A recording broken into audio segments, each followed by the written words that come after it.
sa aming vlog. At syempre, ano pang ginagawa natin tuwing nag-vlog tayo? Syempre tayo ay kakain. Mukbang. Mukbang. So for today's video, ano yung ano natin, itatry natin?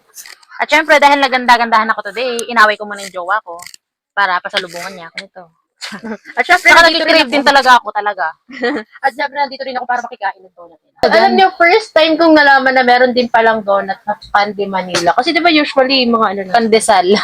Tinapay, yung mga plain lang na Oo, naalala ko kasi ni Gan. Ngayon, meron na rin silang mga parang ulam-ulam. Talaga, really. So, hindi ko pa nga alam. Rice So, meal. first time natin titikman. Ako, first time ko. Siya siguro hindi. Hindi, napasalubungan ako minsan. Yun. So, what's inside? Meron tong yung mga 6 ang laman ng isang box, tapos meron ding 4.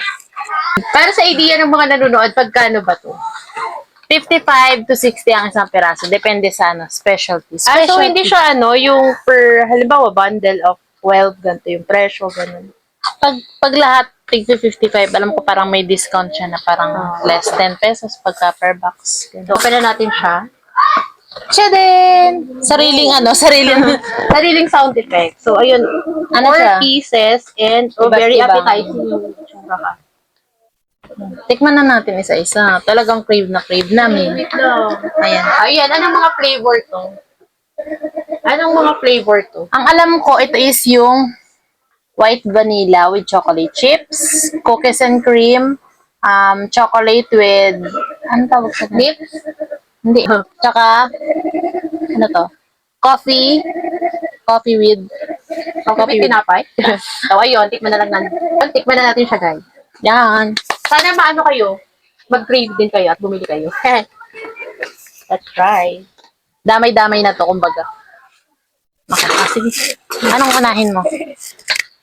Cookies and cream? Sige na lang.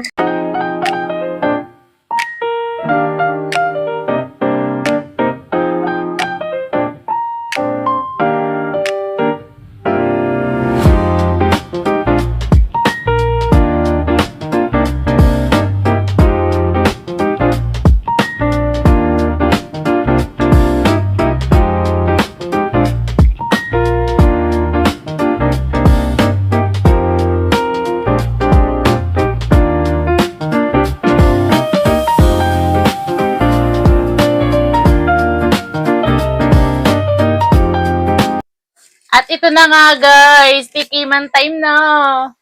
Opo, Apaka-OA mo. Yan. So, naglagay tayo dito sa mangkok ng mga tigahak para tinatikman natin. Natikman na natin.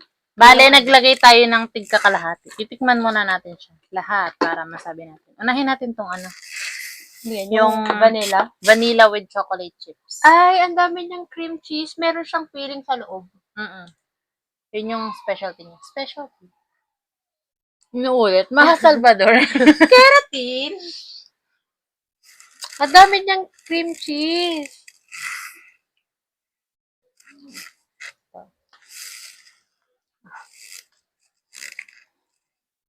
Ang sarap.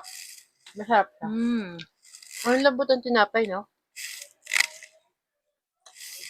Sarap. Kung sinabi talagang pan de Manila, ang sarap ng tinapay nila.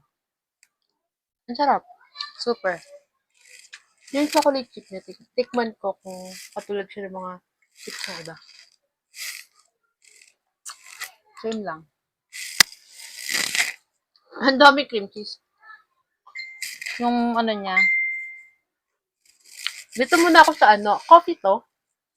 parang Coffee or parang caramel. Same lang. Parang lahat sila may cream cheese sa loob. No? Lahat may cream cheese. parang yun yung pinaka-signature ng Tande Donut. Ang lasa. Ang sarap. Mas bet ko to. Wait lang, titikman ko din. Yung naman to, yung may parang coffee sa ibabaw. Kung ko lagi mo na siya natitikman Ako first time ko siyang matry. Ang sarap. Ang sarap nga. First time ko din to. Mas masarap to, yung parang brown, guys.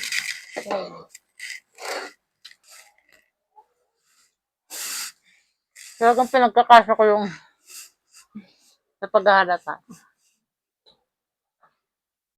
Lumalagpas pa sa kutsara yung yung cream cheese, yung mga, Ang sarap. So, kung 55 pesos siya, isa, or ranging 55 to 60. Sulit naman.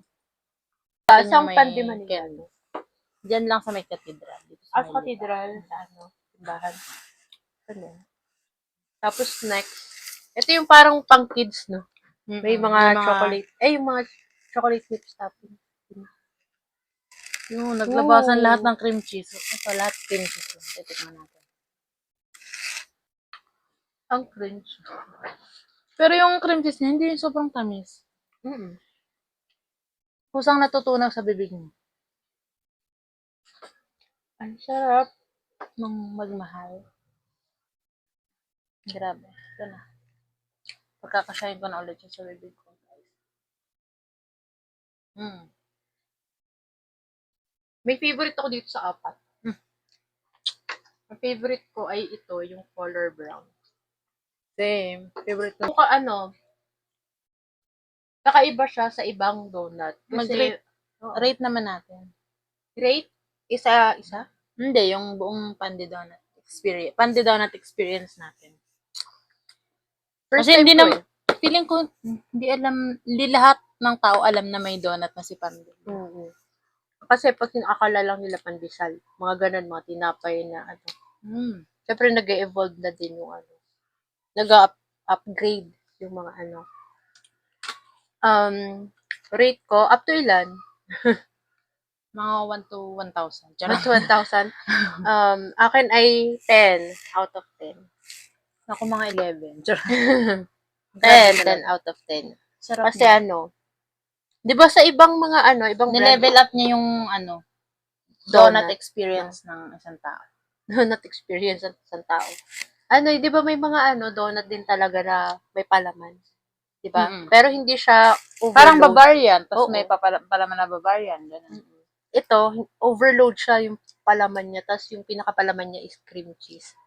Lahat ng flavor niya, cream cheese yung palaman. Sarap. Cream cheese ba yan? Or parang siyang cream cheese na icing na, ano mo yun? Basta natutunan siya sa bibig. Yun. Tapos yung tinapay niya, sobrang lambot. Di ba? Yun. Mawawala niya Sana, ng sound.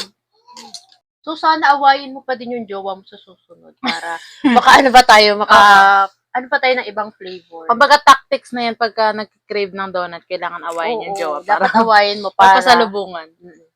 siguro ano naman sa susunod. Susunod, jowa reveal. Charot lang. Hindi, mali.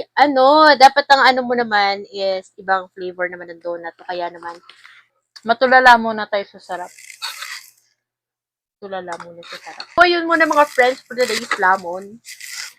At kung nag-crave din kayo kagaya namin, pumunta na kayo sa pinakamalapit niyong Pandi Manila at umorder na ng Pandi Donut. Siyempre, anong pinakaunang rule dyan para mag-order ka ng Pandi Donut? Awayin mo yung jowa mo. Siyempre, ganun pa rin. At kung umabot kang gabi sa dulo ng aming video, comment naman kung tagasan ka para alam namin kung hanggang saan nakaabot ang video na to. At huwag mong kakalimutang mag-like, share, comment, and subscribe sa aming channel. So, yun lang muna for today's vlog, mga friends. Bye-bye! Bye-bye!